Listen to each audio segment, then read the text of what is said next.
നമസ്കാരം. ഇന്ന് ഇതുവരെയുള്ള വാർത്തകളുടെ സമഗ്ര ചിത്രം നോക്കാം. പകൽ വാർത്ത ആരംഭിക്കുകയാണ്. ആദ്യം പ്രധാന തലക്കെട്ടുകൾ.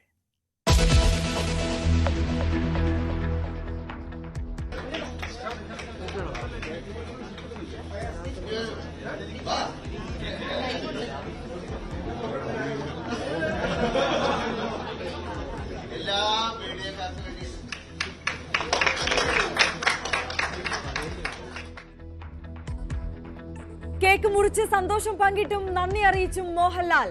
ദാദാസാഹേബ് ഫാൽക്കെ പുരസ്കാരം സ്വപ്നങ്ങളിൽ പോലും ഇല്ലാതിരുന്നതെന്ന് പ്രതികരണം. 48 വർഷത്തെ എന്റെ സിനിമാ ജീവിതത്തിൽ കിട്ടിയ ഒരു ഏറ്റവും വലിയൊരു അവാർഡായിട്ട് ഞാൻ ഇതിനെ കാണുന്നു. ആദ്യം ഇതിന്റെ ജൂറിയോടും ഇന്ത്യൻ ഗവൺമെന്റിനോടുമുള്ള നന്ദി ഞാൻ അറിയിക്കുന്നു.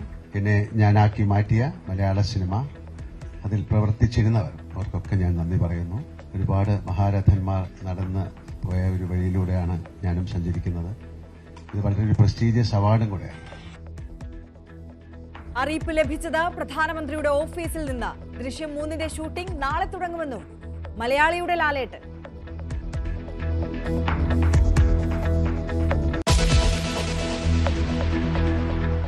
ആഗോള അയ്യപ്പ സംഗമം പരാജയമെന്ന പ്രതിപക്ഷവാദം തള്ളി സർക്കാരും സിപിഎമ്മും.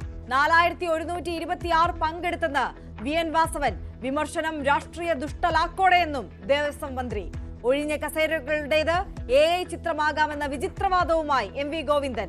സർക്കാർ വർഗീയത കത്തിക്കുകയാണെന്ന് മുസ്ലിം ലീഗ്.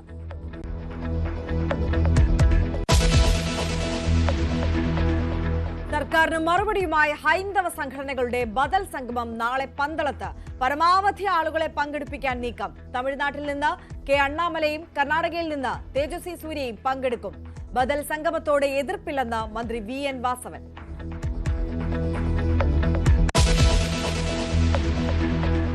വിവാദങ്ങൾക്കിടെ ശബരിമല ദ്വാരപാലക ശില്പത്തിലെ സ്വർണ്ണപ്പാളികൾ തിരികെ എത്തിച്ചു. കോടതി അനുമതി ലഭിക്കും വരെ സന്നിധാനത്തെ സ്ട്രോങ് റൂമിൽ സൂക്ഷിക്കും. അറ്റകുറ്റപ്പണികൾ കഴിഞ്ഞ സ്വർണ്ണപ്പാളികൾ തിരികെ സ്ഥാപിക്കുക കലശപൂജകൾക്ക് ശേഷം.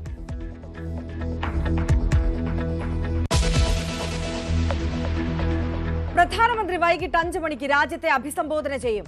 മോദി രാജ്യത്തോട് സംസാരിക്കുന്നത് നാളെ GST പരിഷ്കാരങ്ങൾ പ്രാബല്യത്തിൽ വരുന്ന പശ്ചാത്തലത്തിൽ. വാഹന വസ്ത്ര മരുന്ന് വിലയിൽ വലിയ മാറ്റമുണ്ടാകും. സാധാരണക്കാരുടെ ജീവിത ചെലവിൽ ഉണ്ടാവുക കാര്യമായ കുറവ്.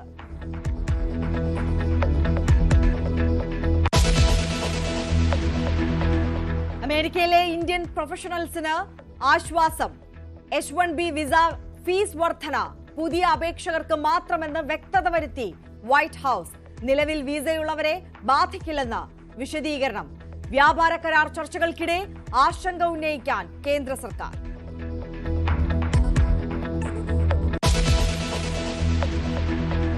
ക്രൈസ്തവ പ്രശ്നങ്ങൾക്ക് പരിഹാരം കണ്ടില്ലെങ്കിൽ കനത്ത തിരിച്ചടിയുണ്ടാകുമെന്ന് സർക്കാരിന് കത്തോലിക്ക കോൺഗ്രസിന്റെ മുന്നറിയിപ്പ്. വടക്ക് മുതൽ തെക്ക് വരെ സംസ്ഥാന വ്യാപക പ്രതിഷേധ ജാഥ നടത്തും. 13-ന് കാസർകോട്ടെ പനത്തടിയിൽ തുടക്കം. ബിഷപ്പുമാർ നേതൃത്വം നൽകും.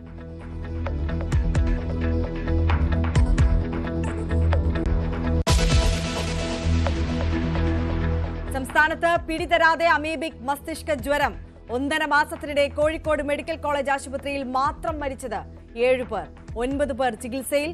ഒടുവിൽ രോഗം സ്ഥിരീകരിച്ച മലപ്പുറം സ്വദേശിയുടെ നില തൃപ്തികരം.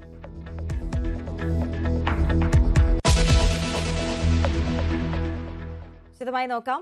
പരമോന്നത ചലച്ചിത്ര ബഹുമതിയായ ദാദാസാഹിബ് ഫാൽക്കെ പുരസ്കാരം നേട്ടത്തിൽ സന്തോഷം പങ്കിട്ടും നന്ദി പറഞ്ഞും മലയാളത്തിന് പ്രിയപ്പെട്ട മോഹൻലാൽ. 48 വർഷം നീണ്ട സിനിമാ ജീവിതത്തിനിടെ നേടിയ പുരസ്കാരം മലയാള സിനിമയ്ക്ക് മോഹൻലാൽ സമർപ്പിക്കുകയാണ്. 21 വർഷങ്ങൾക്ക് ശേഷം ദാദാസാഹിബ് ഫാൽക്കെ അവാർഡ് തന്നിലൂടെ മലയാള സിനിമയ്ക്ക് ലഭിച്ചതിന്റെ സന്തോഷത്തിലാണ് മോഹൻലാൽ. ജൂറിക്കും കേന്ദ്ര സർക്കാരിനും നന്ദി പറഞ്ഞ മോഹൻലാൽ നേട്ടം ആരാധകർക്കും പ്രിയപ്പെട്ടവർക്കും സമർപ്പിച്ചു. 48 വർഷം ഒപ്പമുണ്ടായിരുന്ന പലരും ഇന്നില്ല. അവരെയും താരമോർത്തു. ഇത് ഒരു ചലച്ചിത്ര രംഗത്തെ ഏറ്റവും വലിയ മികച്ച അവാർഡായിട്ടാണ് കണക്കാക്കുന്നത്. അങ്ങ് പറഞ്ഞ പോലെ ഇത് രണ്ടാമത് കിട്ടുന്ന ഒരു മലയാളി എന്നുള്ള രീതിയിൽ, ഒരു ആക്ടർ എന്നുള്ള രീതിയിൽ അതിന് വളരെയധികം പ്രസക്തിയുണ്ട്. അതിന് ഞാൻ അഭിമാനിക്കുന്നു. ഞാൻ ഏറ്റവും ഡീപ് സെൻസ് ഓഫ് ഹ്യൂമിലിറ്റി എന്നാണ് എനിക്ക് പറയാവുള്ളൂ. അതിന്റെ ഗ്രാറ്റിറ്റ്യൂഡ്. ഞാൻ ഈശ്വരനോട് നന്ദി പറയുന്നു, പ്രേക്ഷകരോട് നന്ദി പറയുന്നു. ഒരു പ്രൈഡ് മൊമെന്റ് ഞാൻ തനിച്ച് ഞാനത് എടുക്കുകയല്ല, അതെല്ലാവരുമായിട്ട് ഞാൻ ഷെയർ ചെയ്യാണ്. ഈവൻ മാധ്യമപ്രവർത്തകർ നിങ്ങളൊക്കെ അതിന്റെ ഭാഗമാണ്.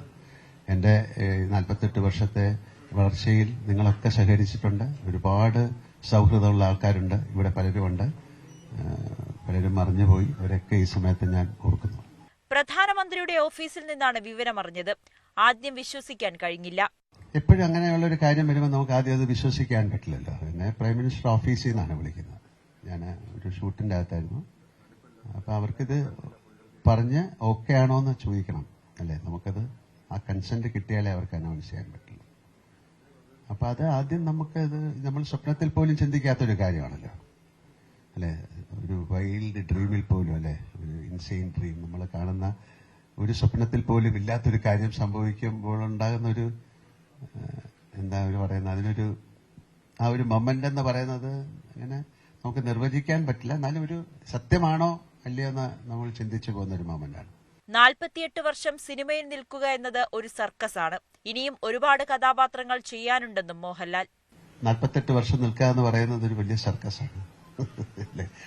അതൊരു സർക്കസ് പോലെയാണ്. നമ്മൾ ട്രപ്പീസ് അല്ലേ, അത് വളരെ വിദഗ്ധമായിട്ട് നമ്മളെ താങ്ങി നിർത്താൻ ഒരുപാട് പേര് ഉണ്ട്, നമ്മുടെ കൂടെ സഞ്ചരിക്കുന്ന ഒരുപാട് പേരുണ്ട്. അതുകൊണ്ടാണ് നല്ല സിനിമകൾ ഉണ്ടാകണമെന്ന് പറയുന്നത് ഒരു ആർട്ടിസ്റ്റിന്. ആന്റണി പെരുമ്പാവൂർ, സംവിധായകൻ തരുൺമൂർത്തി, നിർമ്മാതാവ് രഞ്ജിത്ത് എന്നിവരും മോഹൻലാലിനോടൊപ്പം ഉണ്ടായിരുന്നു. പുരസ്കാരം ലഭിച്ചതിന്റെ സന്തോഷം മാധ്യമപ്രവർത്തകർക്കൊപ്പം കേക്ക് മുറിച്ച് പങ്കിട്ടതിനു ശേഷം മോഹൻലാൽ ദൃശ്യം 3യുടെ ലൊക്കേഷനിലേക്ക് മടങ്ങി.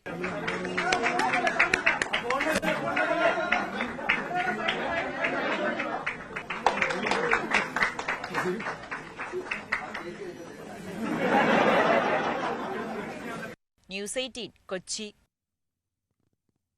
ആഗോള അയ്യപ്പ സംഗമം പരാജയമെന്ന പ്രതിപക്ഷ വാദം തള്ളി സർക്കാരും CPM-ഉം.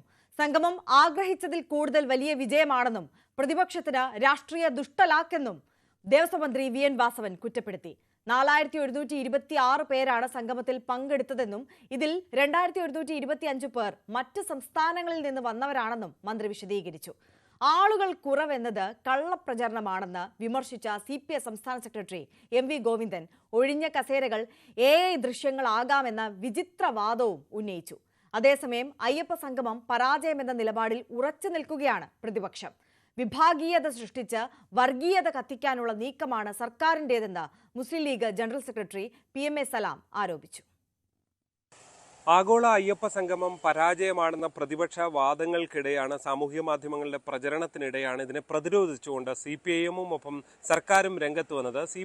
CPIM സംസ്ഥാന സെക്രട്ടറി MV ഗോവിന്ദനാണ് തുടക്കം ഇതിനെതിരായ പ്രതിരോധവുമായി എത്തിയത്. വലിയ വിജയമാണ് ആഗോള അയ്യപ്പ സംഗമം. മാത്രമല്ല, ഇത്ര അധികം ആളുകൾ പങ്കെടുത്തു. ഈ ആളൊഴിഞ്ഞ കസേരകൾ എന്നത് അത് AI സൃഷ്ടിയാണ് എന്നൊരു വിചിത്രവാദം കൂടി അദ്ദേഹം മുന്നോട്ട് വെച്ചു. കളവ് പ്രചരിപ്പിക്കുന്നതിനും പറയുന്നതിനും എന്തെങ്കിലും ഒരു അടിസ്ഥാനം വേണം. രജിസ്റ്റർ ഞങ്ങൾ തീരുമാനിച്ചത്, അതായത് ദേവസ്വം ബോർഡ് തീരുമാനിച്ചത് 3000 ആളെ പങ്കെടുപ്പിക്കാനാണ്. 4600 ആൾ പങ്കെടുത്തിട്ടുണ്ട്. അത് വലിയ കുറവാണെങ്കിൽ ആ കുറവ് സംഭവിച്ചിട്ടുണ്ട്. പോരെ, അത് അത്രയും പോരെ. ഈ വെറുതെ കള്ളപ്രചരണം നടത്തിക്കൊണ്ടിരിക്കുന്ന കുറെ മാധ്യമങ്ങളുണ്ട്. ആ കള്ളപ്രചരണം അല്ല, വേറെ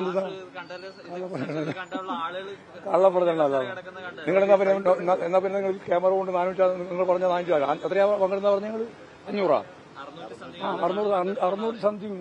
ശുദ്ധ അസംബന്ധം പറയുന്നതിന്, കളവ് പ്രചരിപ്പിക്കുന്നതിന് എന്തെങ്കിലും നാണോ മാനം വേണ്ടേ? അതാ പറഞ്ഞ ഞാൻ കാണാണ്ട് തന്നെയാണ് ഞാൻ പറഞ്ഞത്. നിങ്ങൾ കണ്ടില്ലല്ലോ നിങ്ങൾ പറഞ്ഞത്. വേണമെങ്കിൽ AI ഉപയോഗിക്കാം, നിങ്ങൾക്ക് AI ഉപയോഗിക്കാം, നിങ്ങളെല്ലാം ഉണ്ടാക്കും. അതിനുള്ള സംശയം നിങ്ങൾ എന്തിനാണ് ഇപ്പോൾ ബാധിക്കുന്നത്? ആർക്ക് വേണ്ടി ബാധിക്കുന്ന? എന്തായാലും സംസ്ഥാന സെക്രട്ടറി പറഞ്ഞതിന് പിന്നാലെ ദേവസ്വം മന്ത്രിയും സർക്കാരിനെ പ്രതിനിധീകരിച്ചുകൊണ്ട് പ്രതിപക്ഷ ആരോപണങ്ങൾക്ക് മറുപടിയുമായി എത്തി. കണക്കുകൾ നിരത്തിയായിരുന്നു മന്ത്രി VN വാസവന്റെ ഒരു പ്രതികരണം ഉണ്ടായത്. ഈ യോഗം തുടങ്ങുന്നതിന് മുന്നുള്ള ദൃശ്യങ്ങളാണ് ചില മാധ്യമങ്ങൾ തെറ്റായി പ്രചരിപ്പിച്ചത് എന്നാണ് അദ്ദേഹം ചൂണ്ടിക്കാട്ടുന്നത്. മാത്രമല്ല, വെള്ളാപ്പള്ളി നടേശനടക്കം മുഖ്യമന്ത്രിക്കൊപ്പം വന്നതിൽ തെറ്റില്ല. ഒരേ ലക്ഷ്യത്തോടെയാണ് വന്നത്. യോഗി ആദിത്യനാഥിന്റെ സന്ദേശത്തെക്കുറിച്ചും ആ സന്ദേശത്തിൽ വർഗീയമായ ഒന്നുമില്ല. എല്ലാ മുഖ്യമന്ത്രിമാർക്കും ക്ഷണം നൽകിയിരുന്നു. അപ്പോൾ കിട്ടിയ മറുപടികൾ തങ്ങൾ വായിക്കുകയാണ് ചെയ്തത്. ഇതിൽ രാഷ്ട്രീയമൊന്നുമില്ല അയ്യപ്പ സംഗമത്തിൽ തുടർ നടപടികൾ സ്വീകരിക്കാൻ 18-അംഗ സമിതിയെയും രൂപീകരിച്ചിട്ടുണ്ട്. പന്തളത്തെ അയ്യപ്പ സംഗമത്തെയും എതിർക്കുന്നില്ല. അവിടെ നിന്ന് ആശയങ്ങൾ ഉണ്ടായാലും അതും സ്വീകരിക്കാൻ തയ്യാറാണ്. ഇതൊക്കെ ആർക്കും നടത്താമെന്നാണ് ദേവസ്വം മന്ത്രി മറുപടി പറയുന്നത്. ആഗോള അയ്യപ്പ സംഗമം യഥാർത്ഥത്തിൽ ഒരു വിശ്വമാനവയുടെ മഹാസംഗമമായി മാറി. 4126 പേർ പങ്കെടുത്തിട്ടും നമുക്ക് ഹാളിൽ അവരെ മുഴുവൻ ഇരുത്താൻ പറ്റിയില്ലെങ്കിലും കുറേ പേർ സ്റ്റാൻഡ് ചെയ്യേണ്ടി വരും. ഇത് ആരംഭിക്കുന്നതിന് മുമ്പ് രാവിലെ 8 മണിക്കും 7:30 മണിക്കും 9 മണിക്കും ഒക്കെ എടുത്ത് ഒരേ ഭാഗം കൊടുത്തിട്ടുള്ള ആളുകളാണ് ഈ ഒഴിഞ്ഞ കസേര കാണിച്ചുകൊണ്ട് ഇത്തരത്തിലുള്ള തെറ്റായ പ്രചരണം നടത്തി. ഒരാൾ പോലും ഒരു പരാതി വിദേശത്ത് നിന്ന് വന്നവരോ സ്വദേശത്ത് നിന്ന് വന്നവരോ പറഞ്ഞില്ലെന്ന് മാത്രമല്ല, കർണാടകത്തിലെ കോൺഗ്രസിൻ്റെ അവിടുത്തെ PCC ഉപാധ്യക്ഷൻ വരെ പങ്കെടുത്തിരുന്നു. ഇന്ന് വാർത്ത വന്നിട്ടുണ്ട് പത്രത്തിൽ. അദ്ദേഹത്തോടും ചോദിച്ചു, ഒരു പരാതിയില്ല, എല്ലാം ഭംഗിയായി കാര്യങ്ങൾ നടന്നിരിക്കുന്നു എന്ന രൂപത്തിലാണ് അദ്ദേഹവും സാക്ഷ്യപ്പെടുത്തിയത്. എന്തായാലും ഇന്ന് മുസ്ലിം ലീഗാണ് ആദ്യം ഈ അയ്യപ്പ സംഗമത്തെ അത് പരാജയമാണെന്ന നിലപാടുമായി ഇന്ന് രംഗത്ത് വന്നത്. ഇന്നലെ കോൺഗ്രസ് നേതാക്കളൊക്കെയും രംഗത്ത് വന്നിരുന്നതാണ്. PMA സലാം ചൂണ്ടിക്കാണിക്കുന്നത് ഈ ആളുകളില്ല എന്ന് മാത്രമല്ല, ഈ MP ഗോവിന്ദന്റെ എന്ന വാദത്തെയും അദ്ദേഹം മറ്റൊരു മറുപടിയിലൂടെ ഖണ്ഡിക്കുകയാണ്. ഈ ആളുണ്ട് എന്ന് വരുത്തി തീർക്കാനായിരിക്കും ഉപയോഗിച്ചത് എന്നാണ് അദ്ദേഹം പറയുന്നത്. എന്തായാലും പ്രതിപക്ഷവും കോൺഗ്രസും ഒക്കെ അതിശക്തമായി ഈ അയ്യപ്പ സംഗമത്തെ വീണ്ടും വിമർശിക്കാൻ തയ്യാറാകുകയാണ്. വർഗീയത ആളിക്കത്തിക്കാനാണ് സർക്കാരിന്റെ ശ്രമമെന്നാണ് ലീഗ് ചൂണ്ടിക്കാണിച്ചത്. സത്യത്തിൽ ഇത് കേരളത്തിലെ ജനങ്ങളെ വിഡ്ഢികളാക്കുന്ന ഒരു ഏർപ്പാടല്ലേ. അയ്യപ്പ സംഗമം എന്ന പേരിൽ ഈ ഗവൺമെൻറ് ഇപ്പോൾ ഇറങ്ങി പോകാൻ സമയത്ത് ഒരു തിരഞ്ഞെടുപ്പുകൾ, തദ്ദേശ തിരഞ്ഞെടുപ്പും നിയമസഭാ തിരഞ്ഞെടുപ്പും ഒക്കെ മുന്നിൽ നിൽക്കുന്ന ഒരു ഘട്ടത്തിൽ ഈ ഒരു നാടകം കളിച്ചത് എന്തിനാണ്? നിഖില മേഖലകളിലും പരാജയപ്പെട്ട ഒരു ഗവൺമെൻറ്റിൻ്റെ മുങ്ങിത്താവാൻ പോകുന്ന സമയത്തുള്ള പെടച്ചിലാണ് നമ്മൾ ഈ കാണുന്നത്. ഏതൊക്കെ വൈക്കോൽ തുരുമ്പ് പിടിച്ചു നിൽക്കാൻ കഴിയും എന്ന് ശ്രമിക്കുന്ന അതിദയനീയമായ കാഴ്ചയാണ് നമ്മൾ കണ്ടുകൊണ്ടിരിക്കുന്നത്. ഈ കസേരകളിൽ ആളുണ്ടാക്കാൻ AI ഉപയോഗപ്പെടുത്താൻ ശ്രമിച്ചിട്ട് പരാജയപ്പെട്ടു എന്നാണ് ഞങ്ങൾക്ക് മനസ്സിലാകുന്നത്. AI ഉപയോഗിച്ച് കസേരകൾ നടക്കാൻ നോക്കിയിട്ട് പോലും വിജയിച്ചില്ല എന്നതാണ്. പരാജയമാണെന്ന് അവർ തന്നെ അംഗീകരിക്കുന്ന ഒരു കാര്യമാണ്. തുടക്കം തന്നെ പരാജയമാണല്ലോ. ഇതൊരു സമൂഹം സത്യത്തിൽ അവഹേളനമാണ്. എന്തായാലും അയ്യപ്പ സംഗമം ഒരു വിജയ പരാജയം, അതിൻ്റെ അക്കാര്യങ്ങളെക്കുറിച്ചുള്ള ചർച്ചകളായിരിക്കും ഇനിയുള്ള ദിവസങ്ങളിലും ഉണ്ടാകുക എന്ന കാര്യത്തിൽ യാതൊരു സംശയവുമില്ല. ഈ ഒഴിഞ്ഞ കസേരകളുടെ ദൃശ്യങ്ങളടക്കം പ്രതിപക്ഷം ആയുധമാക്കുമ്പോൾ അതിനെ പ്രതിരോധിക്കാൻ അങ്ങനെയല്ല കാര്യങ്ങൾ എന്ന് ഇനിയുള്ള തുടർ നടപടികൾ അടക്കം സ്വീകരിച്ചുകൊണ്ട് ഇതിനെ പ്രതിരോധിക്കാനുള്ള ശ്രമമായിരിക്കും സർക്കാരിൻ്റെ ഭാഗത്ത് നിന്ന് ഉണ്ടാകുക എന്നാണ് മനസ്സിലാകുന്നത്. കോട്ടയത്ത് നിന്ന് G. ശ്രീജിത്ത്, News 18. അയ്യപ്പ സംഗമം 100% പരാജയപ്പെട്ട സംഗമമെന്ന് NK പ്രേമചന്ദ്രൻ MP. കാലിയായ കസേരകൾക്ക് മുന്നിലാണ് ചർച്ചകൾ നടന്നത്. സംഗമം വൻ വിജയമായിരുന്നുവെന്ന് പറയാനുള്ള CPI സംസ്ഥാന സെക്രട്ടറിയുടെ മനക്കെട്ടി സമ്മതിക്കണമെന്നും എത്ര കോടി സംഗമത്തിനായി ചെലവഴിച്ചെന്ന് ജനങ്ങളോട് പറയണമെന്നും MK പ്രേമചന്ദ്രൻ MP ആവശ്യപ്പെട്ടു. 4650 പേർ രജിസ്റ്റർ ചെയ്തു എന്ന് മന്ത്രി പറയുന്നു. എത്ര പേരാ പങ്കെടുത്തത്? നിങ്ങൾ ദൃശ്യമാധ്യമ പ്രവർത്തകർ തത്സമയ സംപ്രേക്ഷണത്തിലൂടെയാണ് കാണിച്ചത്. ഇപ്പോൾ ആർട്ടിഫിഷ്യൽ ഇന്റലിജൻസിനെയാണ് കുറ്റം പറയുന്നത്. കൃത്രിമ ബുദ്ധി ഉപയോഗിച്ച്, നിർമ്മിത ബുദ്ധി ഉപയോഗിച്ച് പ്രതിപക്ഷം ക്യാമ്പയിൻ നടത്തുന്നു, കോൺഗ്രസ് ക്യാമ്പയിൻ നടത്തുന്നു എന്നാണ് പറയുന്നത്. എന്തൊരു വിരോധാഭാസമാണ്, എന്തൊരു ഹീനമാണ്. എന്തിനേയും ന്യായീകരിക്കാൻ. അതാണ് ഞാൻ പറഞ്ഞത്. ഓരോ ഹാളിലും നിന്ന് ദൃശ്യമാധ്യമ പ്രവർത്തകർ തത്സമയ സംപ്രേക്ഷണത്തിലൂടെ ഒഴിഞ്ഞ കസേരകളുടെ സാന്നിധ്യത്തിൽ വിദഗ്ധർ വിഷയങ്ങൾ അവതരിപ്പിക്കുന്നത് ഈ കേരളം, മലയാളി സമൂഹം ഒന്നടങ്കം കണ്ടതല്ലേ. ആ കണ്ടതിനെയാണ് പറഞ്ഞത്. കൃത്രിമ ബുദ്ധി ഉപയോഗിച്ചുകൊണ്ട് പിൻനിരയിൽ നിന്ന് പടമെടുത്ത് മാധ്യമങ്ങൾ ബോധപൂർവമായി അപകീർത്തിപ്പെടുത്താൻ പരിശ്രമിക്കുന്നു. കോൺഗ്രസ് ആ ക്യാമ്പയിന് നേതൃത്വം കൊടുക്കുന്നു എന്നാണ് ഇപ്പോൾ മന്ത്രി മാത്രമല്ല പാർട്ടി സെക്രട്ടറി ഇന്ന് രാവിലെ പറഞ്ഞു. ഇതെല്ലാം ആർട്ടിഫിഷ്യൽ ഇന്റലിജൻസിന്റെ ഭാഗമായിട്ടാണ്. അഖില ലോക വിജയമായിരുന്നു ആഗോള അയ്യപ്പ സംഗമം എന്നാണ് CPMന്റെ സംസ്ഥാന സെക്രട്ടറി അവകാശപ്പെടുന്നത്. ഇതെല്ലാം പിണറായി ഭക്തിയുടെ ഭാഗമായി MV ഗോവിന്ദൻ എന്ന് പറഞ്ഞേ മതിയാകൂ, അല്ലെങ്കിൽ പിന്നെ നിലനിൽപ്പില്ല എന്നറിയാവുന്നത് കൊണ്ടാണ് ഇനി മത്സരിച്ചായിരിക്കും ഇതിന്റെ ന്യായീകരണവുമായി സഖാക്കൾ രംഗത്ത് വരുന്നത്. ശബരിമലയിലെ അയ്യപ്പ സംഗമത്തിന് പിന്നാലെ ഹൈന്ദവ സംഘടനകളുടെ അയ്യപ്പ സംഗമം നാളെ പന്തളത്ത്. പമ്പയിലെ സംഗമം പരാജയപ്പെട്ടു എന്ന ആരോപണങ്ങൾക്കിടെ കരുത്തു തെളിയിക്കാനാണ് ഹൈന്ദവ സംഘടനകളുടെ തീരുമാനം. വിശ്വാസികളുടെ എണ്ണം കൊണ്ട് രാഷ്ട്രീയ മറുപടി കൂടി നൽകുകയാണ് പന്തളത്തെ സംഗമത്തിന്റെ ലക്ഷ്യം. ശബരിമലയിൽ ദേവസ്വം ബോർഡും സർക്കാരും ചേർന്ന് നടത്തിയ അയ്യപ്പ സംഗമം പരാജയപ്പെട്ടു എന്ന പ്രതിപക്ഷ ആരോപണങ്ങൾക്കിടെയാണ് കരുത്തുകാട്ടാൻ ഹൈന്ദവ സംഘടനകൾ ഒരുങ്ങുന്നത്. ഒരു ദിവസം നീണ്ടു നിൽക്കുന്ന പരിപാടിയാണ് പന്തളത്തൊരുങ്ങുന്നത്. ഉച്ചവരെ സെമിനാറും ഉച്ചയ്ക്ക് ശേഷം അയ്യപ്പ സംഗമവും നടത്തും. BJP തമിഴ്നാട് മുൻ അധ്യക്ഷൻ അണ്ണാമലയാണ് പരിപാടി ഉദ്ഘാടനം ചെയ്യുക. ശബരിമലയിൽ കേവലം വികസനം മാത്രം ചർച്ച ചെയ്താൽ പോരാ എന്നാണ് ഹൈന്ദവ സംഘടനകൾ ചൂണ്ടിക്കാട്ടുന്നത്. വിശ്വാസത്തിൽ ഊന്നിയുള്ള വികസനമാണ് ഉണ്ടാകേണ്ടത്. ഇത് കേന്ദ്രീകരിച്ചായിരിക്കും ചർച്ചകൾ. പമ്പയിലെ സംഗമത്തിൽ ആളൊഴിഞ്ഞ കസേരകൾ വലിയ ചർച്ചയ്ക്ക് കാരണമായിരുന്നു. ദേവസ്വം ബോർഡ് ജീവനക്കാരെ മാത്രം കൊണ്ടുവന്നാണ് സംഗമം നടത്തിയത് എന്നാണ് പ്രതിപക്ഷ ആരോപണം. ഇതിന് തൊട്ടു പിന്നാലെയാണ് വിശ്വാസികളെ അണിനിരത്തി ബദൽ സംഗമം. പന്തളം കൊട്ടാരം, യോഗക്ഷേമ സഭ, ഐക്യ മലയരയ മഹാസഭ എന്നീ പ്രമുഖ സംഘടനകൾ തന്നെ പമ്പയിലെ സംഗമത്തിൽ നിന്ന് വിട്ടുനിന്നിരുന്നു. വീടുകളിൽ ദീപം തെളിയിച്ചുകൊണ്ടാണ് ഇന്നലെ മലയരയ സഭ പ്രതിഷേധിച്ചത്. ശബരിമല പ്രക്ഷോഭത്തിൽ നാമജപ ഘോഷയാത്രയിലൂടെ ശ്രദ്ധ നേടിയ പന്തളം നാളത്തെ സംഗമത്തിലൂടെ സർക്കാരിന് വെല്ലുവിളി ഉയർത്തുമോ എന്നാണ് കാത്തിരുന്നു കാണേണ്ടത്. G Sreejith, news 18, Pandalam. ബദൽ അയ്യപ്പ സംഗമത്തോട് എതിർപ്പില്ലെന്ന് ദേവസ്വം മന്ത്രി VN വാസവൻ. സംഗമം ആർക്കും നടത്താം.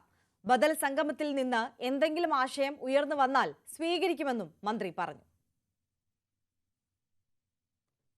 അതിന് നമുക്ക് എന്താ തർക്കം? അവർക്ക് ഇപ്പോൾ ആർക്കും ഇത് നടത്താനുള്ള സ്വാതന്ത്ര്യമുണ്ട്. അതിനൊന്നും അവർ പറഞ്ഞ പോലുള്ളൊരു വിമർശനവും നമുക്കില്ല. അയ്യപ്പൻ്റെയും അതുപോലെ ശബരിമലയുടെ താല്പര്യമാണോ ഉയർത്തിപ്പിടിക്കുന്നെങ്കിൽ നമുക്കെന്തിനാ അതിന് തർക്കിക്കേണ്ട കാര്യം? അവർ നടത്തട്ടെ. ഈ കാര്യത്തിൽ യാതൊരു പ്രശ്നവും. പന്തളം കൊട്ടാരം ഈ കാര്യത്തിൽ അവർ പങ്കെടുക്കുന്ന കാര്യം അറിയിച്ചിരുന്നു. നമ്മൾ നോട്ടീസ് പേരുന്നു. അവിടെ 2 മരണം ഉണ്ടായതുകൊണ്ട് സാധാരണഗതിയിൽ ഈ ഇത്തരം മരണം ഉണ്ടായിക്കഴിഞ്ഞാൽ ആചാരമനുസരിച്ച് പിന്നെ അതിൻ്റെ ചടങ്ങ് പുല തീരുന്നോടം വരെ പോകാൻ പാടില്ല എന്നുള്ള കാര്യമാണ്. അതുകൊണ്ട് വരുന്നില്ല എന്നുള്ള വിവരം അറിയിച്ചത്. അത് കൃത്യമായി ഞങ്ങൾ നേരത്തെ മീഡിയയുടെ മുമ്പിൽ പറഞ്ഞിരുന്നു.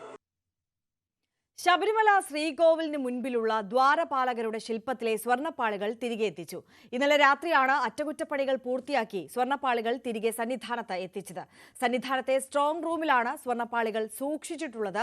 കോടതിയുടെ അനുമതി ലഭിച്ച ശേഷം കലശം ഉൾപ്പെടെയുള്ള പൂജകൾ നടത്തി സ്വർണ്ണപ്പാളികൾ തിരികെ സ്ഥാപിക്കും. നേരത്തെ സ്വർണ്ണപ്പാളികൾ കോടതിയുടെ അനുമതി ഇല്ലാതെ ചെന്നൈയിലേക്ക് അറ്റകുറ്റപ്പണിക്കായി കൊണ്ടുപോയത് വിവാദമായിരുന്നു. ചിങ്ങമാസ പൂജകൾക്ക് ശേഷമാണ് ദ്വാരപാലകരുടെ ശില്പത്തിലെ സ്വർണ്ണപ്പാളികൾ അറ്റകുറ്റപ്പണിക്കായി ദേവസ്വം ബോർഡ് ചെന്നൈയിലേക്ക് കൊണ്ടുപോയത്. കോടതിയുടെയോ ദേവസ്വം ബെഞ്ചിന്റെയോ ശബരിമല സ്പെഷ്യൽ കമ്മീഷണറുടെയോ അനുമതിയില്ലാതെ സ്വർണ്ണപ്പാളികൾ കൊണ്ടുപോയത് ഏറെ വിവാദങ്ങൾക്ക് കാരണമായിരുന്നു. ഇത് സംബന്ധിച്ച് കോടതി ദേവസ്വം ബോർഡിനോട് വിശദീകരണം തേടുകയും ചെയ്തു. 2019 സ്ഥാപിച്ച സ്വർണ്ണപ്പാളികളുടെ തൂക്കത്തിൽ കുറവുണ്ടായതായാണ് ദേവസ്വം ബോർഡിന്റെ രേഖകളിൽ സൂചിപ്പിക്കുന്നത്. ഇത് സംബന്ധിച്ച് കോടതി വിജിലൻസ് അന്വേഷണത്തിനും ഉത്തരവിട്ടിരുന്നു. ഇതിനിടയിലാണ് സ്വർണ്ണപ്പാളികൾ അറ്റകുറ്റപ്പണികൾ പൂർത്തിയാക്കി ഇന്നലെ രാത്രി സന്നിധാനത്ത് തിരികെ എത്തിച്ചത്. സന്നിധാനത്തെ സ്ട്രോങ് റൂമിൽ സൂക്ഷിച്ചിട്ടുള്ള സ്വർണ്ണപ്പാളികൾ തന്ത്രിയുടെ നിർദ്ദേശപ്രകാരം കലശം ഉൾപ്പെടെയുള്ള പൂജകൾ നടത്തി കോടതിയുടെ അനുവാദത്തോടെ പുനഃസ്ഥാപിക്കാനാണ് നീക്കം. ന്യൂസ് 18, പത്തനംതിട്ട. തെരഞ്ഞെടുപ്പിന് മുന്നോടിയായി സർക്കാരിനെ സമ്മർദ്ദത്തിലാക്കാൻ സംസ്ഥാന വ്യാപക പ്രതിഷേധ ജാഥയുമായി കത്തോലിക്ക കോൺഗ്രസ്. ന്യൂനപക്ഷങ്ങളുടെ പിന്നോക്കാവസ്ഥ പഠിക്കാൻ നിയോഗിച്ച ജെബി കോശി കമ്മീഷൻ റിപ്പോർട്ട് നടപ്പാക്കണമെന്നതടക്കമുള്ള ആവശ്യങ്ങൾ ഉന്നയിച്ചാണ് പ്രതിഷേധയാത്ര. സംസ്ഥാനത്തിന്റെ വിവിധ ഇടങ്ങളിൽ ബിഷപ്പുമാരെ ഉൾപ്പെടെ പങ്കെടുപ്പിക്കാനാണ് കത്തോലിക്ക സഭയുടെ പുതിയ നീക്കം. സർക്കാർ ഉചിതമായ നടപടി സ്വീകരിച്ചില്ലെങ്കിൽ വരാൻ പോകുന്ന തെരഞ്ഞെടുപ്പുകളിൽ പ്രതിഫലിക്കുമെന്ന മുന്നറിയിപ്പാണ് കത്തോലിക്ക സഭ നൽകുന്നത്. തദ്ദേശ തെരഞ്ഞെടുപ്പിന് തൊട്ടു മുൻപുള്ള തീയതികൾ നിശ്ചയിച്ചുകൊണ്ടാണ് 10 ദിവസത്തെ സംസ്ഥാന ജാഥയ്ക്ക്, പ്രക്ഷോഭ ജാഥയ്ക്ക് കത്തോലിക്ക കോൺഗ്രസ് തീരുമാനമെടുത്തിരിക്കുന്നത്. അതായത് കത്തോലിക്ക സഭ ഒന്നടങ്കം ഏതാണ്ട് തീരുമാനമെടുത്തിരിക്കുന്നത് എന്ന് വേണം മനസ്സിലാക്കാൻ. സഭാ ബിഷപ്പുമാരെല്ലാം പങ്കെടുക്കുന്ന പരിപാടിയാണ്. ഒക്ടോബർ 24 തിരുവനന്തപുരത്ത് സെക്രട്ടേറിയറ്റ് മാർച്ചും തീരുമാനിച്ചിട്ടുണ്ട്. ചൂണ്ടിക്കാട്ടുന്നത് ജെബി കോശി കമ്മീഷൻ റിപ്പോർട്ട് അടക്കം നടപ്പാക്കണം എന്നതടക്കമുള്ള വിഷയങ്ങളാണ്. ന്യൂനപക്ഷ വിദ്യാഭ്യാസ സ്ഥാപനങ്ങളിലെ പ്രശ്നങ്ങൾ ഉൾപ്പെടെ ചൂണ്ടിക്കാണിക്കുന്നു. അതേസമയം തന്നെ സർക്കാർ ഈ അടുത്ത് സഭകൾക്ക് അനുകൂലമായി എടുത്ത നിലപാടുകൾ, ഭൂപതിവ് ചട്ട ഭേദഗതി, ഈ വന്യജീവികളെ, അക്രമകാരികളായ വന്യജീവികളെ വെടിവെച്ച് കൊല്ലാൻ ഉള്ള ബില്ല്, ഇതുൾപ്പെടെയുള്ള കാര്യങ്ങൾ ഫലത്തിൽ സർക്കാർ കേരള കോൺഗ്രസ് എമ്മിന് അനുകൂലമായി അടക്കം ചെയ്യുമ്പോഴും കത്തോലിക്ക സഭ അതിനെ പോസിറ്റീവായി കാണുന്നില്ല എന്നുള്ളതാണ് ഗ്ലോബൽ ഡയറക്ടർ ഫിലിപ്പ് കവീൽ വ്യക്തമാക്കിയത്. അദ്ദേഹം ചൂണ്ടിക്കാണിക്കുന്നത് ഇതാണ്: ഇപ്പോഴല്ല ഇങ്ങനൊരു തീരുമാനമെടുക്കുന്നത്. ഫലത്തിൽ ഇതിനെ സംശയത്തോടെയാണ് കത്തോലിക്ക കോൺഗ്രസ് കാണുന്നത് എന്ന് വ്യക്തമാക്കുകയാണ് അദ്ദേഹം. എത്രയോ കാലഘട്ടമായിട്ട് ആവശ്യപ്പെട്ടിട്ടും ഈ തെരഞ്ഞെടുപ്പിന് തൊട്ടു മുമ്പിൽ ഇത് അഡ്രസ് ചെയ്യാൻ ശ്രമിച്ചു എന്നൊരു പ്രതീതി വളർത്തുന്ന ഒരു രീതിയായിട്ടാണ് ഞാൻ. കണ്ണിൽ പൊടിയിടാനുള്ള രീതിയാണോ അല്ലയോ എന്ന് അവർ പ്രവർത്തിച്ച് കാണിക്കട്ടെ.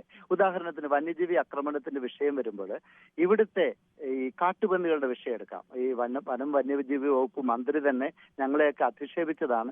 കാട്ടുപന്നിയുടെ ഇറച്ചി തിന്നാൻ വേണ്ടിയാണ് അവരൊക്കെ നടക്കുന്നതെന്ന് പറഞ്ഞത് ഞാൻ ഓർക്കുന്നുണ്ട്. എന്തായാലും തദ്ദേശ തെരഞ്ഞെടുപ്പിന് ദിവസങ്ങൾ മുൻപ് നൽകുന്ന മാത്രം സർക്കാരിനെതിരെ വലിയൊരു പ്രചാരണ വിഷയവുമായി കത്തോലിക്ക കോൺഗ്രസും ബിഷപ്പുമാരും ഒക്കെ കളത്തിലിറങ്ങുന്നു എന്നുള്ളതാണ്. ഒരു വശത്ത് അയ്യപ്പ സംഗമം മൂലം ഉണ്ടാകുന്ന ആരോപണങ്ങളും പ്രത്യാരോപണങ്ങളും, ഇപ്പുറത്ത് കത്തോലിക്ക സഭ ഒന്നാകെ ഒരു പരിധിവരെ സർക്കാരിനെതിരെ രംഗത്ത് വരുന്ന സാഹചര്യം. ഇതെല്ലാം പ്രതിരോധിച്ചുകൊണ്ട് വേണം സംസ്ഥാനത്ത് ഇടതുമുന്നണി തെരഞ്ഞെടുപ്പിനെ നേരിടേണ്ടി വരിക എന്നതാണ് ഇതിൽ എടുത്ത് കാണാൻ സാധിക്കുന്നത്. എന്തായാലും തെരഞ്ഞെടുപ്പ് അടുത്തതോടെ വിവിധ വിഷയങ്ങളിൽ രാഷ്ട്രീയം ചൂടുപിടിക്കുന്നു. സഭ ഉൾപ്പെടെയുള്ളവ, കത്തോലിക്ക സഭ ഉൾപ്പെടെ തെരഞ്ഞെടുപ്പ് കളത്തിലേക്ക് ഫലത്തിൽ ഈ നിലയിലാണെങ്കിലും ഇറങ്ങുന്നു എന്നതാണ് ശ്രദ്ധേയമായിട്ടുള്ളത്. കോട്ടയത്ത് നിന്ന് ജി ശ്രീജിത്ത്, ന്യൂസ് 18.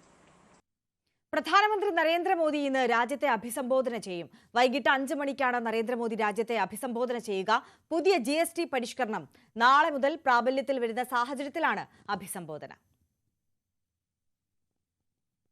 പ്രധാനമന്ത്രി നരേന്ദ്രമോദി ഇന്ന് വൈകിട്ട് 5 മണിക്കാണ് രാജ്യത്തെ അഭിസംബോധന ചെയ്യുന്നത്. GST കൗൺസിൽ നികുതി ഘടനയിൽ കാതലായ മാറ്റം വരുത്തിയതിനു ശേഷം അത് നാളെ മുതൽ പ്രാബല്യത്തിലാകുന്ന പശ്ചാത്തലത്തിൽ ആണ് പ്രധാനമന്ത്രി രാജ്യത്തെ അഭിസംബോധന ചെയ്യാൻ പോകുന്നത് എന്നാണ് മനസ്സിലാക്കാൻ പോകുന്നത്. GST കൗൺസിൽ കഴിഞ്ഞ 8 വർഷത്തിനിടെ സ്വീകരിച്ചിട്ടുള്ള ഏറ്റവും കാതലായ മാറ്റങ്ങൾ എന്നാണ് പൊതുവെ ഈ മാറ്റങ്ങളെ വിലയിരുത്തുന്നത്. പ്രത്യേകിച്ച് ധനമന്ത്രി നിർമ്മല സീതാരാമൻ നേരത്തെ പ്രഖ്യാപിച്ചിട്ടുള്ളത് 2 ലക്ഷം കോടി രൂപ വിപണിയിലേക്ക് അധികമായി എത്തുമെന്നും ഇത് സാധാരണക്കാരായ ആളുകളുടെ ജീവിത നിലവാരം ഉയർത്തും എന്നുമുള്ളതാണ്. നിലവിൽ 4 തട്ടുകളിൽ ആയാണ് നികുതികൾ ഈടാക്കുന്നത്. ആ നികുതി ഘടന എന്നത് 5%, 12%, 18%, 28% എന്നിങ്ങനെയാണ്. നാളെ മുതൽ 2 തട്ടുകളിൽ ആയിട്ടായിരിക്കും പ്രധാനമായും നികുതി ഈടാക്കുക. അത് 5%, 18% എന്ന നിലയിലാണ്. ഇതോടൊപ്പം തന്നെ 40% നികുതി ഈടാക്കുന്ന ചില ഉൽപ്പന്നങ്ങളും സേവനങ്ങളും ഉണ്ട്. അത് ആഡംബര ഉൽപ്പന്നങ്ങൾ, പുകയില, സിഗരറ്റ് പോലെയുള്ള ആരോഗ്യത്തിന് ഹാനികരമാകുന്ന ഉൽപ്പന്നങ്ങൾ എന്നിവയാണ്. എന്നാൽ ഈ നിരക്ക് വർധനവ് നാളെ മുതൽ പ്രാബല്യത്തിൽ വരില്ല. ഇതിനായി പ്രത്യേക വിജ്ഞാപനം ഇറക്കും എന്നാണ് GST കൗൺസിൽ അറിയിക്കുകയും ചെയ്തിട്ടുള്ളത്. അതോടൊപ്പം തന്നെ നിരക്ക് മാറുന്ന സാഹചര്യത്തിൽ വ്യാപാരികൾക്കും വ്യവസായികൾക്കുമെല്ലാം ഇതുമായി ബന്ധപ്പെട്ട പുതിയ ബില്ലിംഗ് സമ്പ്രദായത്തിലേക്ക് സോഫ്റ്റ്വെയറുകൾ മാറ്റണം എന്ന നിർദ്ദേശം നേരത്തെ തന്നെ GST കൗൺസിൽ നൽകിയതാണ്. ഇത് പ്രകാരം സംസ്ഥാനങ്ങൾ നാളെ മുതൽ ഈ പുതുക്കിയ നിരക്കിന് അനുസരിച്ച് ആയിരിക്കും ഉൽപ്പന്നങ്ങൾക്കും സേവനങ്ങൾക്കും നികുതി ഈടാക്കുകയും ചെയ്യുന്നത്. ഉപഭോക്തൃ സംസ്ഥാനം എന്ന നിലയിൽ പുതുക്കിയ ഘടനയെ ഏറെ ആശങ്കയോടെയാണ് കേരളം നോക്കിക്കാണുന്നത്. അതായത് പ്രതിവർഷം 8,000 കോടി രൂപയുടെ നഷ്ടം സംസ്ഥാനത്തിന് ഉണ്ടാകും എന്നാണ് ധനമന്ത്രി KN ബാലഗോപാൽ വ്യക്തമാക്കിയിട്ടുള്ളത്. അതേസമയം രാജ്യത്തെ പൊതുവായി പരിശോധിക്കുമ്പോൾ നിലവിലെ നികുതി ഘടന വലിയ തോതിൽ നേട്ടമുണ്ടാക്കുന്ന ഒന്നായിരിക്കും, പ്രത്യേകിച്ച് ഇടത്തരക്കാരായ ആളുകൾക്ക് എന്നുള്ളതാണ് പൊതുവെ സാമ്പത്തിക വിദഗ്ധർ വിലയിരുത്തുന്നത്. ഒപ്പം മരുന്നുകൾക്ക് വന്നിട്ടുള്ള നികുതി ഘടനയിലെ മാറ്റം, അതായത് 18% നികുതി ഈടാക്കുന്ന പല മരുന്നുകൾക്കും ഇനി മുതൽ 5% നികുതി നൽകിയാൽ മതിയാകും. അതിൽ ക്യാൻസർ പോലെയുള്ള രോഗങ്ങൾക്ക് ഉപയോഗിക്കുന്ന മരുന്നുകൾ, ജീവിതശൈലി രോഗങ്ങളുടെ ഭാഗമായി നിത്യേന ഉപയോഗിക്കേണ്ട മരുന്നുകൾ എന്നിവയെല്ലാം ഉൾപ്പെടുന്നു എന്നുള്ളത് ഇങ്ങനെ ഈ മരുന്നുകൾ ഉപയോഗിക്കുന്ന രോഗികൾക്കും വലിയ തോതിൽ ആശ്വാസമാകുന്നുണ്ട്.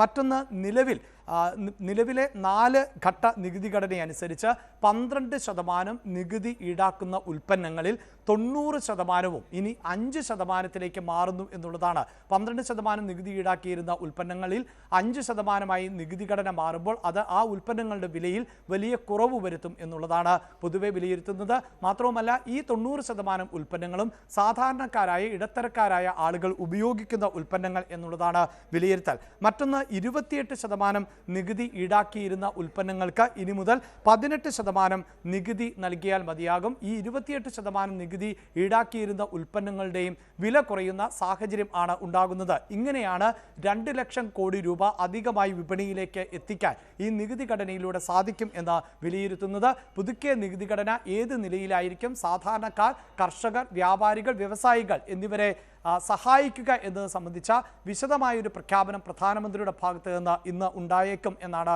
വിലയിരുത്തുന്നത്. അതോടൊപ്പം തന്നെ നിലവിൽ ഇന്ത്യ വ്യാപാരപരമായി നേരിട്ടുകൊണ്ടിരിക്കുന്ന പ്രതിസന്ധികൾ സംബന്ധിച്ചും ഒരു പക്ഷേ പ്രധാനമന്ത്രിയുടെ പ്രതികരണം ഉണ്ടായേക്കാം. പ്രത്യേകിച്ച് അമേരിക്ക ഇന്ത്യക്ക് മേൽ അധിക ചുങ്കം ചുമത്തുന്ന സാഹചര്യം ആണ് ഇപ്പോഴുള്ളത്. പിന്നീട് വ്യാപാര കരാറുമായി ബന്ധപ്പെട്ട ചർച്ചകൾ പുനരാരംഭിച്ചിട്ടുണ്ട് എങ്കിലും ഡൊണാൾഡ് ട്രംപ് ഈ നികുതിയിൽ നിന്ന് പിന്നോട്ട് പോയിട്ടില്ല. ഒരു പക്ഷേ വരും ദിവസങ്ങളിൽ കൂടുതൽ ചർച്ചകൾ നടക്കുമ്പോൾ ഇത് മാറ്റമുണ്ടായേക്കാം എന്ന് വിലയിരുത്തുന്നുണ്ട്. പക്ഷേ അതിനപ്പുറത്ത് ഇപ്പോഴത്തെ ഈ നികുതി ഘടനയിലെ മാറ്റത്തിലൂടെ ഈ പ്രതിസന്ധിയും പരിഹരിക്കാനാകും എന്ന പൊതുവിലയിരുത്തൽ ആണ് സർക്കാരിന് ഉള്ളത്. അതോടൊപ്പം തന്നെ H1B വിസയുടെ തുക വർദ്ധിപ്പിക്കുകയും അങ്ങനെ IT മേഖലയടക്കം ആശങ്ക നേരിടുകയും ചെയ്യുന്ന ഒരു പശ്ചാത്തലം കൂടിയുണ്ട്. ഇന്ന് ട്രംപ് ഇക്കാര്യങ്ങളിൽ അല്ലെങ്കിൽ വൈറ്റ് ഹൗസ് ഇക്കാര്യങ്ങളിൽ കൂടുതൽ വ്യക്തത വരുത്തിയിട്ടുണ്ട്. നിലവിൽ ജോലി ചെയ്യുന്നവർക്ക് ഇത് ബാധകമല്ല എന്ന് പറയുമ്പോൾ പോലും ഇന്ത്യയിൽ നിന്ന് നിരവധിയായ IT മേഖലയിൽ പെട്ടവർ ജോലി സാധ്യതകൾ അടക്കം അമേരിക്കയിൽ തിരയുന്ന സാഹചര്യമുണ്ട്. ഇത്തരം പ്രതിസന്ധികളെ കൂടി രാജ്യം എങ്ങനെ മറികടക്കും എന്നത് പ്രധാനമന്ത്രിയുടെ വാചകങ്ങളിൽ ഉണ്ടാകും എന്ന് വേണം പ്രതീക്ഷിക്കാൻ. KP അഭിലാഷിന്റെ റിപ്പോർട്ടാണ് കണ്ടത്. H1B വിസയുമായി ബന്ധപ്പെട്ട് കൂടുതൽ വ്യക്തത വരുത്തിയ അമേരിക്ക ഇത് വാർഷിക ഫീസ് അല്ലെന്നും ഒറ്റത്തവണ ഫീസാണെന്നും വൈറ്റ് ഹൗസ് വ്യക്തമാക്കി. പുതിയ അപേക്ഷകരെ മാത്രമേ ഇത് ബാധിക്കൂ എന്നും നിലവിലെ H1B വിസക്കാരും H1B വിസ പുതുക്കുന്നവരും ഈ ഫീസ് നൽകേണ്ടതില്ലെന്നും വൈറ്റ് ഹൗസ് അറിയിച്ചു. പുതിയ ഫീസ് വർധന പ്രഖ്യാപിച്ചുകൊണ്ട് US വാണിജ്യ സെക്രട്ടറി ഹോവാർഡ് ലുട്നിക് പറഞ്ഞത് ഫീസ് വർഷം തോറും നൽകണമെന്നും പുതിയ വിസയ്ക്കും വിസ പുതുക്കുന്നവർക്കും നിയമം ബാധകമാണെന്നുമായിരുന്നു. ഇതോടെ വിദേശ തൊഴിലാളികളെ പ്രഖ്യാപനം ഏതൊക്കെ രീതിയിൽ ബാധിക്കുമെന്ന് കണ്ടെത്താൻ പാടുപെടുകയായിരുന്നു US കമ്പനികൾ. പല കമ്പനികളും ജീവനക്കാരോട് രാജ്യം വിടരുതെന്ന് മുന്നറിയിപ്പ് നൽകി രംഗത്തെത്തി. ഇതിന് പിന്നാലെയാണ് White House press secretary Karoline Leavitt വിശദീകരണവുമായി എത്തിയത്. വാർഷിക ഫീസ് അല്ലെന്നും പുതിയ അപേക്ഷകർ ഒറ്റത്തവണ മാത്രം അടയ്ക്കേണ്ടതാണെന്നും കരോലിൻ വ്യക്തമാക്കി. നിലവിലുള്ള വിസ ഹോൾഡേഴ്സിന് ഭേദഗതി ബാധകമല്ല. നിലവിൽ H1B വിസയുള്ള രാജ്യത്തിന് പുറത്തുള്ളവർക്ക് തിരികെ പ്രവേശിക്കാൻ $1 ലക്ഷം നൽകേണ്ടെന്നും കരോലിൻ വ്യക്തമാക്കി. അവർക്ക് മുൻപത്തേതുപോലെ രാജ്യത്തിന് പുറത്തു പോകാനും തിരിച്ചു വരാനും സാധിക്കും. എന്നാൽ US-ൽ ജോലി ചെയ്യാൻ ആഗ്രഹിക്കുന്നവർക്ക് തിരിച്ചടിയാണ് H1B വിസയിലെ കുത്തനെയുള്ള വർധനവ്. ഇന്ത്യ ഉൾപ്പെടെയുള്ള വിദേശ രാജ്യങ്ങളിൽ നിന്നുള്ള പ്രതിഭകളെ നിയമിക്കുന്നത് കൂടുതൽ ബുദ്ധിമുട്ടാക്കുന്നതാണ് ഈ നിയമങ്ങൾ. H1B വിസ പദ്ധതി ദുരുപയോഗപ്പെടുത്തി വിദേശ തൊഴിലാളികൾ അനധികൃതമായി കുടിയേറുന്നുണ്ടെന്നും ഇത് സുരക്ഷയ്ക്ക് ഭീഷണിയാണെന്നുമാണ് അമേരിക്കയുടെ വിശദീകരണം. അതേസമയം നിലവിലെ സാഹചര്യം ഇന്ത്യൻ വിദേശകാര്യ മന്ത്രാലയം സസൂക്ഷ്മം വീക്ഷിക്കുകയാണ്. വ്യാപാര കരാറുമായി ബന്ധപ്പെട്ട ചർച്ചയ്ക്കിടെ വിഷയം ഉന്നയിക്കാനാണ് ഇന്ത്യയുടെ തീരുമാനം. News desk, News 18. ഗാസയിൽ കൂട്ടക്കുരുതി തുടർന്ന ഇസ്രായേൽ ഇന്നലെ മാത്രം കൊല്ലപ്പെട്ടത് കുഞ്ഞുങ്ങളടക്കം 84 പേർ. വൻ നശീകരണ ശേഷിയുള്ള ബോംബുകൾ ഉപയോഗിച്ചാണ് സിവിലിയൻ കേന്ദ്രങ്ങളിലെ കെട്ടിടങ്ങൾ ഇസ്രായേൽ തകർക്കുന്നത്. ആയുസ്സിൽ കണ്ട ഏറ്റവും മോശം തകർച്ചയെന്നാണ് UN സെക്രട്ടറി ജനറലിന്റെ പ്രതികരണം. അതിനിടെ 47 ബന്ദികൾക്ക് വിട പറഞ്ഞുള്ള പോസ്റ്റർ ഹമാസ് പുറത്തിറക്കി. MG മിഥുൻ കൂടുതൽ വിവരങ്ങളുമായി നമുക്കൊപ്പം ചേരുകയാണ്. മിഥുൻ, സമാനതകളില്ലാത്ത വിവരിക്കാവുന്നതിനും അപ്പുറമുള്ള ദുരവസ്ഥയാണ് ഗാസയിലെ ജനത നേരിടുന്നത് എന്നുള്ളത് നമുക്കറിയാം. ഓരോ ദിവസം നോക്കുമ്പോഴും ഇസ്രായേൽ ആക്രമണം കടുപ്പിച്ചുകൊണ്ടിരിക്കുകയാണ്. നിലവിലത്തെ ഒരു സാഹചര്യം, അതേക്കുറിച്ചുള്ള വിശദാംശങ്ങൾ, ഒപ്പം ഹമാസിന്റെ ഒരു പ്രതിരോധം അല്ലെങ്കിൽ ഒരു പ്രത്യാക്രമണം എന്നുള്ള നിലയിലാണോ ഈ ബന്ദികളെ അവർ കൊലപ്പെടുത്തി എന്ന സൂചന നൽകുന്ന തരത്തിൽ ഈ പോസ്റ്ററുകൾ പുറത്തുവിട്ടിട്ടുള്ളത്? കഴിഞ്ഞ ഒരാഴ്ചക്കിടെ കരയുദ്ധം അതിൻ്റെ ഉച്ചസ്ഥായിലേക്ക് നീങ്ങുന്നു എന്നുള്ള സൂചനകൾ തന്നെയാണ് പുറത്തു വരുന്നത്. കാരണം കഴിഞ്ഞ ഒരാഴ്ചക്കിടെ മാത്രമായി 500-ലധികം പലസ്തീൻ ജനത മരിച്ചു എന്നുള്ള അതീവ ദുഃഖകരമായിട്ടുള്ള റിപ്പോർട്ടുകളാണ് പുറത്തു വരുന്നത്. കഴിഞ്ഞ ദിവസവും 84 പേർക്ക് ജീവഹാനി സംഭവിക്കുകയും ചെയ്തു. ഇന്ന് ലോക സമാധാന ദിനമാണ്. ഈ സമാധാന ദിനത്തിൽ പോലും ഗാസയിലെ ജനങ്ങൾക്ക് സമാധാനം ലഭിക്കുന്നില്ല എന്നുള്ളത് തന്നെയാണ് ഇപ്പോഴും അത് അന്യം നിന്ന് നിൽക്കുന്ന സാഹചര്യം.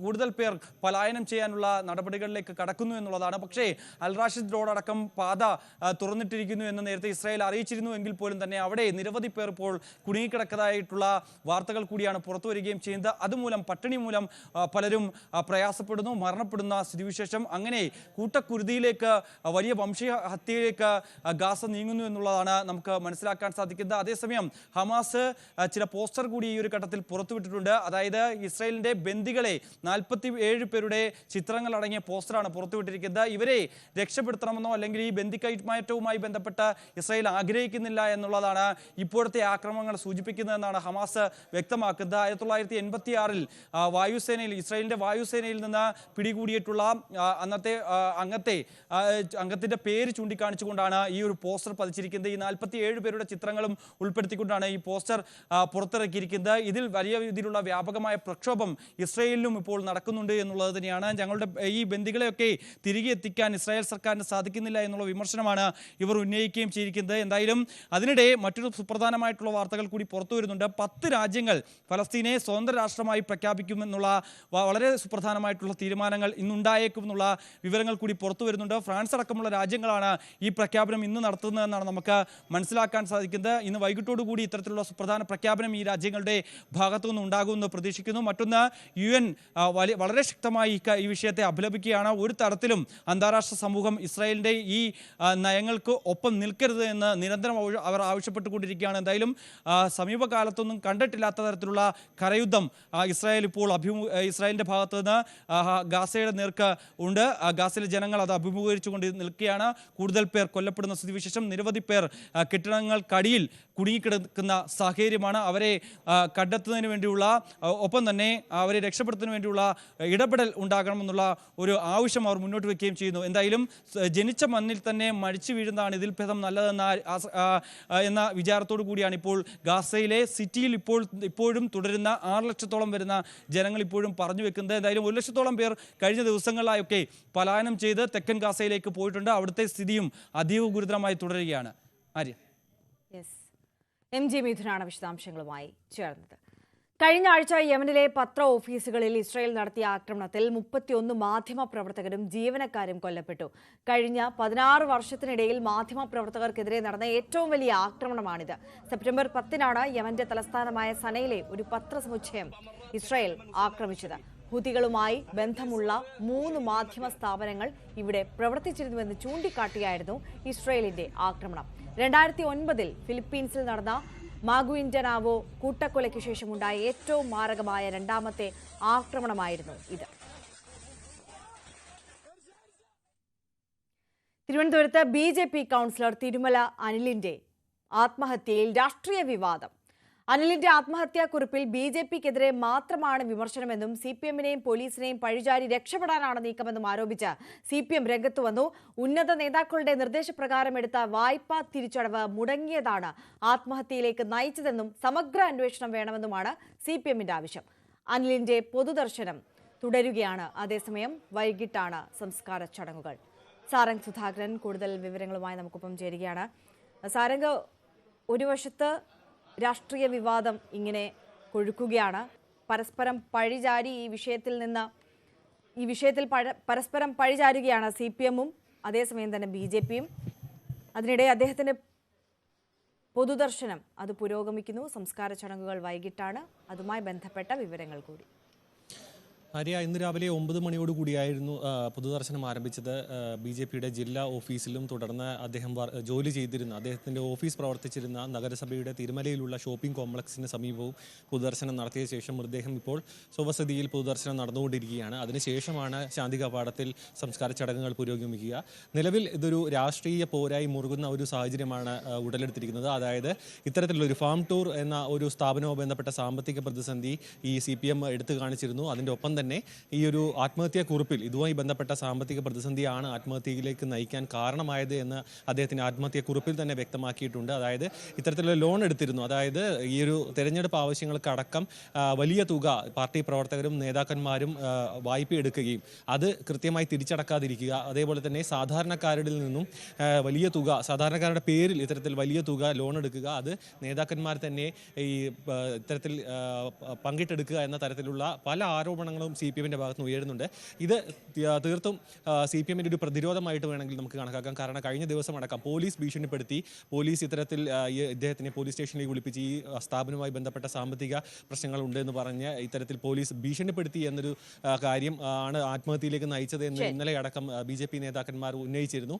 അത്തരത്തിലാണ് അതിന് പ്രതിരോധം തീർത്തുകൊണ്ടാണ് CPMന്റെ ഇപ്പോൾ ഒരു വാർത്താക്കുറിപ്പ് പുറത്തേക്ക് വന്നിരിക്കുന്നത്. അതിൽ സമഗ്രമായ ഒരു അന്വേഷണം വേണം. ഈ ഒരു സാമ്പത്തിക ക്രമക്കേട് വളരെ വലിയൊരു തിരിമറിയാണ്. അതായത് അതായത് 11 കോടിയോളം രൂപ 6 കോടിയോളം രൂപ വായ്പ നൽകിയത് തിരിച്ചു ലഭിക്കാനും അത്ര തന്നെ തുക ഏകദേശം ഇത്തരത്തിൽ FD തുക മെച്യൂർ ആയത് തിരികെ നൽകാനുമുണ്ടെന്നാണ് ഈ CPM-ന്റെ ആരോപണം. വൈകിട്ടോടെ സംസ്കാര ചടങ്ങുകൾ പുരോഗമിക്കും. അതിനുശേഷവും ഈ ഒരു രാഷ്ട്രീയ പോര് മുറുകാനാണ് സാധ്യത. നിലവിൽ മറ്റ് പ്രതികരണങ്ങളൊന്നും BJP-യുടെ ഭാഗത്തുനിന്ന് ഉണ്ടായിട്ടില്ല. ശരി, സാരംഗ് സുധാകരനാണ് വിശദാംശങ്ങളുമായി നമുക്കൊപ്പം ചേർന്നത്. ഇന്ന് സൂപ്പർ പോരാട്ടം.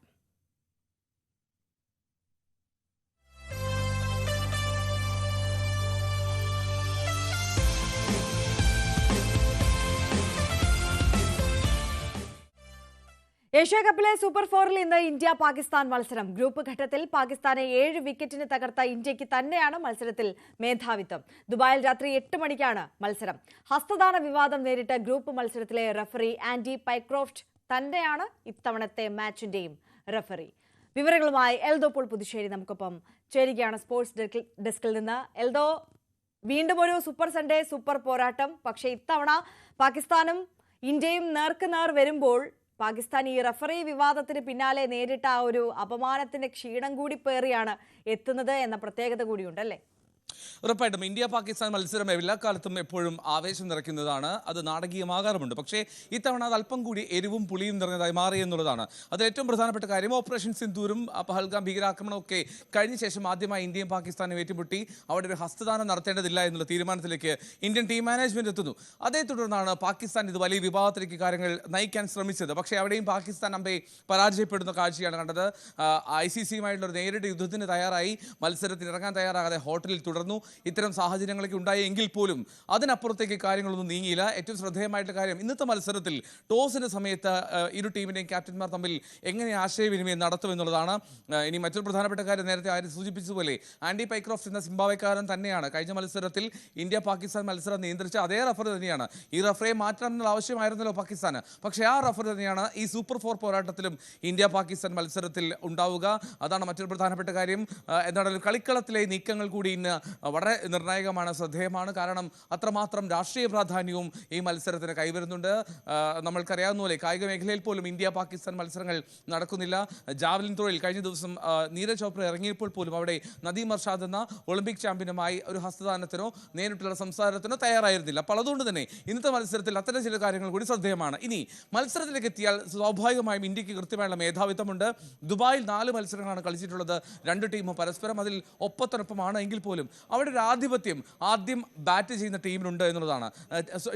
ആദ്യം ബോൾ ചെയ്യുന്ന ടീമിനുണ്ടെന്നുള്ളതാണ്. ചേസ് ചെയ്യുകയാണ് അല്പം കൂടി എളുപ്പമെന്ന് പറയപ്പെടുന്നു. ഇനി എന്താണ് തീരുമാനം എന്നുള്ളത് സൂര്യകുമാർ യാദവിന്റെയും ഒപ്പം പാകിസ്ഥാൻ ക്യാപ്റ്റൻ സൽമാൻ അഗയുടെയും തീരുമാനത്തിനെ കാത്തിരിക്കാം.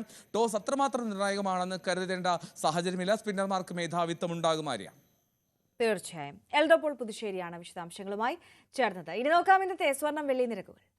കവിത ഗോൾഡ് ആൻഡ് ഡയമണ്ട്സ് ഇന്നത്തെ സ്വർണം വെള്ളി നിരക്കുകൾ നിങ്ങൾക്കായി സമർപ്പിക്കുന്നത് Kavitha gold and diamonds, the versatile jewellery. സ്വർണം 22 ക്യാരറ്റ് ഗ്രാമിന് 10,280 രൂപ, പവന് 82,240 രൂപ. സ്വർണം 18 ക്യാരറ്റ് ഗ്രാമിന് 8,520 രൂപ, പവന് 68,760 രൂപ. വെള്ളി ഗ്രാമിന് 142 രൂപ, കിലോഗ്രാമിന് 1,42,000 രൂപ. കവിത ഗോൾഡ് ആൻഡ് ഡയമണ്ട്സ് ഇന്നത്തെ സ്വർണം വെള്ളി നിരക്കുകൾ നിങ്ങൾക്കായി സമർപ്പിച്ചത് Kavitha gold and diamonds, the versatile jewellery. നമസ്കാരം. നമ്മൾ പകൽ വാർത്ത പൂർണ്ണമാവുകയാണ്. ഇനി ഇടവേളയ്ക്ക് ശേഷം കാണാം മലയാളത്തിന്റെ സ്വന്തം ലാലേട്ടനുമായിട്ടുള്ള പ്രത്യേക അഭിമുഖം. ഭവ്യ പാർവതി ചേരും.